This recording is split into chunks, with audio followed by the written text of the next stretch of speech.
I'm Ben Stone, Product Manager here at Xledger UK. Sustainability is one of our key goals. We've just released our climate reporting module. I'm here to speak with Pete Smith today to find out more about their Project Whitebeam.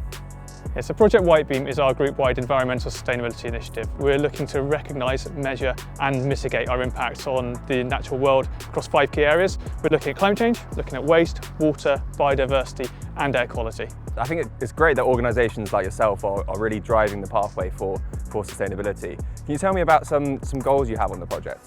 Yeah, well, a key tenet of the carbon piece, for example, is for us to halve our emissions by 2030 and be net zero by 2040. And the 3 clubs have signed up to the UN Sports for Climate Action framework with Race to Zero targets. Yeah, it's great. It's great to hear more clubs are signing up as well. Clubs are signing up all the time, but it does set us very hard targets. They're ambitious, and it sort of sets us apart, I think, from a lot of other sporting clubs around the country. Can you show us around? Of course, come with me. We're seeing quite a strong trend across a lot of our customers that are just trying to do more with sustainability. Our aim really is to just make it as easy as possible for them, whether that's efficiency, whether that's more accurate reporting. It'll be good to know what you've achieved to date on Project Whitebeam. We've been trying to pull on quite a few key levers, and I think our achievements so far have been reflected in the fact that the football club won the English Football League's official Green Club of the Year award 2023, and at the moment on the official EFL Green Club scheme, we're only one of the 72 clubs to have Green Code status. And the football club, rugby club and basketball club are all going at a similar pace. So yeah, we're really trying to achieve as much as we can, as quickly as we can. It's quite impressive really, you leading that forefront of sustainability across a lot of the clubs. What I'm really interested in is food and beverage and matchday operations, because logistically that can be quite a lot. Yeah, match days bring a very different challenge for us, and obviously food and beverage is a high impact area. I understand sourcing locally is quite important for yourselves. Can you tell me a bit more about that? Yeah, so obviously we reduced the miles that the food and beverage comes to the stadium. So half of the products that we sell here on a match day come from within just 12 miles of the stadium. We make sure there's over a dozen plant-based options available on a match day, and then any unsold pies and pasties go to a homeless shelter just a couple of 100 yards up the road from here.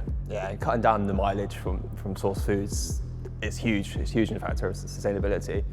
Nice, so now that we're out here, tell me a bit more about the Go Green fixture that I've heard about. Yeah, so rugby club have Go Green for Ashton Gate, football club participate in Green Football Weekend, and basketball will also have their Green Game. They're a chance for us to try some things that are a little bit new and a little bit different, and also to just really up that engagement, not just with the fans on the match days, but also with our communities. And what are the main differences? So we'll always try to do some new different things, as I said, and that might be free travel on the bus from the city centre, bike repair workshops, it might be some additional plant-based food and drink. We'll often do donation stations so we can take unwanted products and clothing and donate those to a charity in the local area. And is this an initiative that a lot of clubs are doing, or is it just yourselves? Yeah, well, I think we're the first rugby club in the UK to do a green game, and Northampton Saints have followed us since. With football, it's very much a partnership with a lot of clubs. Not all clubs opt in, but a lot of them do, and therefore we're able to sort of work in partnership with other clubs that are also on a similar trajectory to us across the country. Yeah, and it gives that community feel, doesn't it? It gets people involved, whether it's coming in and sorting out their bikes or whatever it is. It's very much about that, because obviously a lot of the stuff that we do to make big impact may be on a non-match day where fans can't really necessarily engage with it very much. But when we do the green fixtures, it enables us to do stuff with them and for them. Yeah, it's always good to do more stuff for the fans as well and get them involved in the project.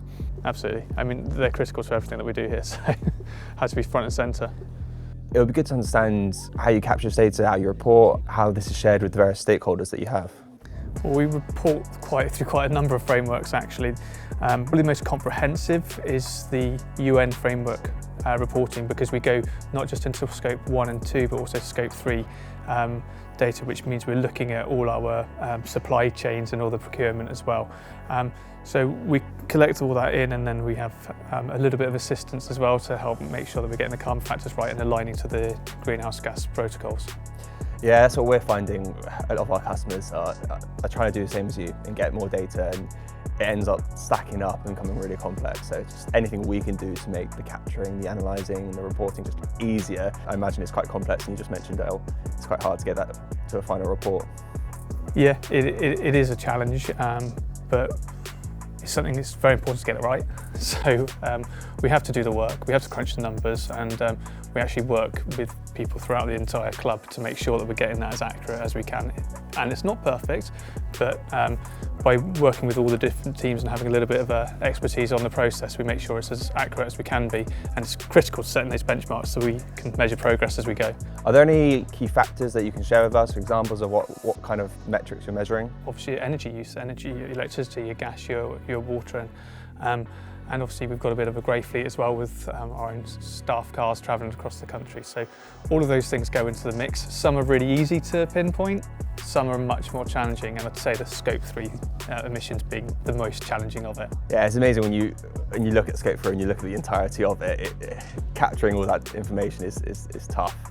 Very hard. It's a very long tail, and we're a complex business, and there's a lot of data to gather in the first place, and when you go to Scope 3, you've got a very long tail to that. So we had to define what's material and what's immaterial, and really focus on those things we can measure and making sure that measurement is as accurate as possible. We've talked a lot today about the initiatives you've made and the milestones you've done to date. It'd be good to know what's next for Project Whitebeam. I think in reality we've only taken the first few steps. We've just started this journey and we've got an awfully long way to go. As you can see, we still have a pretty big impact. So most immediately we need to pull down really hard, especially on the carbon issue, which is quite complex and quite difficult for us.